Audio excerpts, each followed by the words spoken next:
Hello, and welcome to A Critical Dragon, where I talk about narrative in film, television, and in books. And this video is about Star Trek Discovery, and it's about season 1, episode 7, Magic to Make the Sanest Man Go Mad. I really liked this episode. I was going to try and keep you on tenterhooks there about whether or not I was going to go on another mad rant. But you know what? This is the second episode that I have genuinely enjoyed. Um, it seems that Discovery is finding its voice, that its writers are finding a way to do fun, clever things with the story. This was a genuinely enjoyable episode. I I'm as surprised as the rest of you. Um, that's not to say that there weren't a couple of issues. So what I'm going to do is I'm going to run through the minor issues I had with this episode. And there's one kind of major issue. But in saying all of this, I want to be open and honest from the start. I genuinely enjoyed this episode. That all of these issues that arose for me did not ruin the narrative experience, and that this is a genuinely enjoyable episode. So let's start with a couple of the inconsistencies and a couple of the issues that I had. Number one, Lorca's eyes. Let's just get it out of the way. Lorca, again, doesn't matter what lighting conditions he's in, everything's absolutely fine. Yeah, this is happening so often now that I'm just sort of, I think I'll just make a sign, Lorca's eyes, and I'll just wave it at camera because it's just always going to be there, I think. But let's talk about a couple of the specific things. So Stamets mentions on one of the very first iterations of the time loop, because this is a Groundhog Day episode. Every science fiction show seemingly has, you know, a couple of things that they have to tick off the list, and a Groundhog Day episode is one of them. So there's a time loop, and they have to solve the time loop. This has been done so many different times before, but I actually enjoyed this, and we'll get to why I enjoyed it when I get to the good stuff. But in one of the loops, Stamets says that he knows that the time has to be reset within the 30-minute window. And this is very early on in the time loop sequence. So Stamets never explains how he knows why the time has to be reset. Up until now, what we have seen is time resets after 30 minutes. It's an automatic thing. And that actually becomes important because in one of the time loops, Stamets shoots Mudd in the back before Mudd can reset time. And time still resets because the ship explodes. But if this is an active process that Mudd has to do, that he has to press a button, if he is killed before he does it, why does time reset? Like I said, this is actually a minor point. Time travel episodes are notoriously difficult to write, and sometimes it can be hard to keep track of these things. On the subject of Mudd's device and how it's meant to be functioning, we're told it has a fragment of the time crystal, that it's linked to this this bigger time crystal that's actually in his ship. So he's using the device to activate the crystal in the ship, which is the thing causing the displacement. So why, when the time sort of runs out and they re-enter normal time, does his entire wrist device just disintegrate? I could accept that maybe there'd be a little puff from it as the crystal inside disintegrates. But why does the entire mechanical digital device thing disintegrate? It's like, oh, the battery in my watch has stopped working. Oh, well, there's the watch is just disintegrated. Visually, it looks interesting. Visually, it signals the finality that Mudd is not going to be able to restart time, so the crew can feel smug and superior and that they've outfoxed him. But it's just one of those little tiny things. It's a little tiny wrinkle and rankle. We also get to, obviously, one of my favorite things to complain about in this show, Saru. we've already seen that Saru's threat detection ganglia thing is wildly inaccurate and inconsistently used so far in the series. Like this is episode 7, and we've seen it go off and not go off in various different things. Here, it doesn't go off once. He doesn't react to the space wheel. He doesn't react when it beams on board. He doesn't react when Mud walks in with his gun. None of these things show his threat ganglia reacting ever. Was he just having a bad day? Who knows? But this is one of these things about consistency with the narrative universe. If you create a rule, if you create an effect, and you don't consistently apply it, someone's going to notice. And it again, very minor wrinkle. It's just one of those ones like Lorca's eyes that you just sort of go like, make up your mind what you're going to do. But it doesn't ruin the narrative. It's just like a minor sort of background thing. We then have only a couple of other very minor things. Burnham makes a point that previously she hadn't had these relationships because of fraternization rules. She was the first officer. She couldn't fraternize with the rest of the crew. Tyler points out that, well, that doesn't apply anymore because she's just a specialist and he's an officer. I'm not really sure what the role of a specialist is. Is she like a civilian contractor that just works for them? But if you look at that party, there was a lot of fraternizing going on. A lot. So it's slightly weird that the writers draw attention to this sort of military protocol about fraternizing when they keep going back to everyone getting drunk at the party and wanting to play a bit of Barry White and Let's Get It On. But again, very, very minor thing. The framing of that opening, though, is something that annoys me slightly. This idea, because Burnham, in her opening voiceover, says that Discovery is the best weapon or the most dangerous weapon in the Federation's arsenal in this fight against the Klingons. They're out in space, they're patrolling, and so almost the entire crew or command crew are down in the canteen getting absolutely hammered. I freely admit I do not understand military protocol. I don't understand how the military functions. It just seems very, very strange to me as a civilian that while you're on active duty in a war zone during a war, when you can be called upon at any moment to react, that you're having a massive piss up. I think you could have done almost exactly the same thing by saying they had stopped at a star base to refit, or they had stopped to perform maintenance and they were running a diagnostic on something, which is why they were stopped in place in deep in Federation territory, and therefore Lorca had given everyone the night off. There are ways around needing this thing to happen.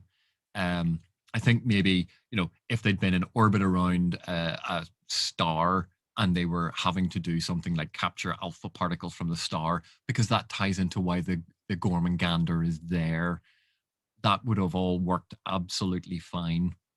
That there was a scientific process going on in the background.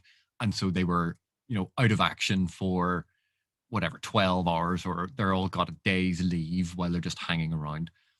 It's just the idea that almost half the crew is getting absolutely hammered while they are the Federation's best weapon and they're in the middle of a war zone and all of this stuff's going on, just seemed a little strange. But again, you sort of go, well, I'm sure parties happen on military vessels at some point. Like, people need to let loose. So it's not a major thing. With the ending, one problem I have with the ending is they seem to forget that there's a Gormengander in the shuttle bay, Mud's ship is in the shuttle bay, and the time crystal is in the shuttle bay. These are all big things. This is like, was it Chekhov's gun? putting it over the mantelpiece. They have this thing sitting here. We've had the denouement. They've sorted out the problem. So what are they going to do with his ship? What else is on there? What other technology? What are they going to do with the space wheel? Like, it's not even set course for Alpha Centauri's zoo, so we can drop off the Gormengander, or and someone beam that ship out of that creature. You know, none of that happens. It's just, yeah, they now have a space whale lying in their shuttle bay. It's going to be a wee bit difficult to get shuttles in and out. Plus, if it's a space whale, it lives in zero gravity. So surely it would get crushed under its own weight when it's in the artificial gravity of Discovery. Again, minor thing, not getting bent out of shape about it. It was just one of those little tiny things that you go, I really wish there'd been even a couple of lines of dialogue to address what they were doing with that. Starfleet sending out a special recovery vessel because they want to take in Mud's ship and study it, and also someone else is going to deal with the space whale, and Lorca's going, I still don't give a damn. Would have been absolutely fine. So let's talk about the one last tiny thing, very last tiny thing that bugged me about this episode. They've given Mud back to Stella and the Baron, who is an arms dealer. And the Baron says, I don't want to be indebted to your organization. So he's outside of the Federation, he's outside of Starfleet, but he's an arms dealer and they're in the middle of a war. And Tyler, who's the chief security officer, says, well, the deal that we want is you just take care of Mud. That's it. Number one, who put him in charge of the negotiation for what the reward should be? Because surely the captain should get to make that decision, not the security officer. But also, secondly, they're in the middle of a war. And this guy's an arms dealer. Well, all we want for you to do is make sure that you don't sell any arms to the Klingons. Or we've heard that you've developed a new photon torpedo. Send us a fair value shipment of the new torpedoes to Starfleet headquarters so that we can help win the war against the Federation. Like, none of those things are too much, particularly when you're a security officer. The safety of the Federation is meant to be your main concern. You're in the middle of a war. And this is an arms dealer going, I owe you big. You go, well, okay, you decide what a fair value is and send that value in improved weapons or special weapons to the Federation so that we can better arm someone or better defend a space station. But again, to be absolutely honest, wasn't a big deal. It just was a bit strange. So let's talk about why I liked this episode. So first of all, Groundhog Day episode, we've seen like Stargate SG-1's done it. I think Farscape did it. Marvel Agents of S.H.I.E.L.D. did it. I'm sure other ones that have temporarily escaped my mind have done it. We've seen this type of episode, the time loop episode, happen time and time again. Bit of a pun. In multiple TV shows. It's not new. It's not original. But what I really liked here was that Burnham, although she is the focus of the story and we're following Burnham around, she's not the one experiencing the time loop. For once, she is not the center of everything that is happening. Stamets is. And even better, when we had that little moment a couple of episodes back when he was brushing his teeth and looking in the mirror, then he walked out. And then a couple of seconds later, his mirror image walked out. So there was a time delay. And Stamets says that he's not really part of the same sort of temporal situation because of being his DNA being melded with that of the tardigrade. That was really well done. It was an excellent callback. It explains why Stamets is outside of the loop. It gives us this slightly different approach to a Groundhog Day episode, that it's not all Michael Burnham and she's so special, the time can't affect her. There's an actual reason, and it involves another character. And what that allows is we have some great dialogue with Stamets. Stamets has something to do in this episode. We get some development of his slightly new character, and we get that lovely little backstory about him and Dr. Culber and how they met. which, gives us an insight into the character, makes us care about the character, develops the character. This is all excellent. Like it was so refreshing. Actual character exchanges. And even the slightly mawkish soap opera, Burnham learning to dance and Burnham dancing with Tyler and them having a kiss. It was integrated into the episode. They knew they were in a time loop. She was doing it for a reason. And, they're in a time loop. They can afford a couple of goes around to do something like that. There was actual character development. And it followed on from the last episode where Burnham had decided to be more human, to embrace her human side. And this is part of it. So we have continuity of character development. Something that I honestly thought that Discovery was never going to do. And here it is. We had some great lines in this, like where Lorca, when Burnham says that she wants to lead point on the space wheel, and Lorca goes, well, I don't give a damn. And then Tyler says, well, I'll lead the security detail. And Lorca just looks at him and go, I still don't give a damn. That it reveals again moments of Lorca's character and allows, although he's been pretty well developed thus far, like he's had some intriguing stuff. It was slightly disappointing that there was no mention of the search for the admiral that had been set up in the last episode or any repercussions from that. But I get it. This is a bottle episode. This is sort of removed from that continuity. But again, we had genuine dialogue happening between these characters. And one of my favorite moments was early on, Tilly is talking about her ex-boyfriends, and she said that she went through a musician phase. And then later on, Stamets walks in and says, there's a good looking guy over there and he's a musician, without any sort of preamble and it is a fantastic callback that Stamets has been experiencing this over and over again. And he has gotten this information that Tilly went through a musician phase, and it is just used. It's not explained. They don't draw attention to it.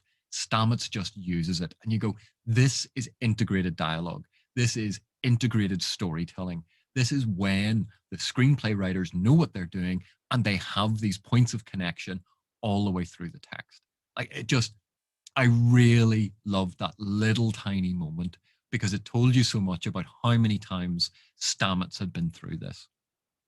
And I have to say, Mudd's dialogue in general and the actor playing Mudd, absolutely fantastic. That whereas in the prison episode, he just was really annoying.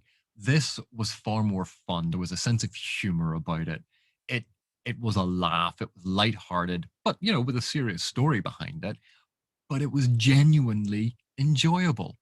And he has two things about Mudd here. Number one, when he first appears and he's wearing basically the Space Bunny spacesuit. And I just went, that's a really nice sort of link to Donnie Darko, a film about time travel. I really liked that, just as a subtle little throw in that had nothing to do with Star Trek, had nothing to do with that. But if you knew time travel stories, yeah, he's wearing a Space Bunny suit. And that's a nice Donnie Darko reference. But even Mudd's line, when the communications officer goes to get up to rush him, and he says, he refers to him as random communications officer man. And you go, is that the writers having a sly dig about the fact that we don't know anything about the people who sit on the command crew? Like, we know nothing. We've been given their name, the name of a couple of them a couple of times or once, but we honestly know nothing about any of their characters. And so just referring to him as, communications officer man, I had to laugh. So like, I really have to say, this was a fun episode. This was an interesting episode. The writers had a sense of fun. It was in places lighthearted. The character interaction. This is this time and space outside of rushing from action sequence to action sequence. Really well done. That it gave characters this room to breathe, this room to develop their characters, this room to develop our understanding as an audience of who these people are and further those bonds of connection between audience and character. The story, despite all of those little minor things that I sort of went through at the start, the story was remarkably tight. Like it didn't have huge plot holes in it. Seeing Lorca get killed over and over again, you know, it was played almost for laughs because it was played from Mud's perspective. It would have been far more horrific if it had been played from Lorca's perspective. And so, because Mud is this sociopath, we get a sense of his enjoyment and his love of life from this. Basically, this was a good episode. I enjoyed it. There were some good character moments, some good dialogue moments, some nice points of connection in the writing, callbacks to previous episodes. All in all, great episode. So, slightly shorter video than normal. Didn't lose my temper once. And I'll see you in the next one.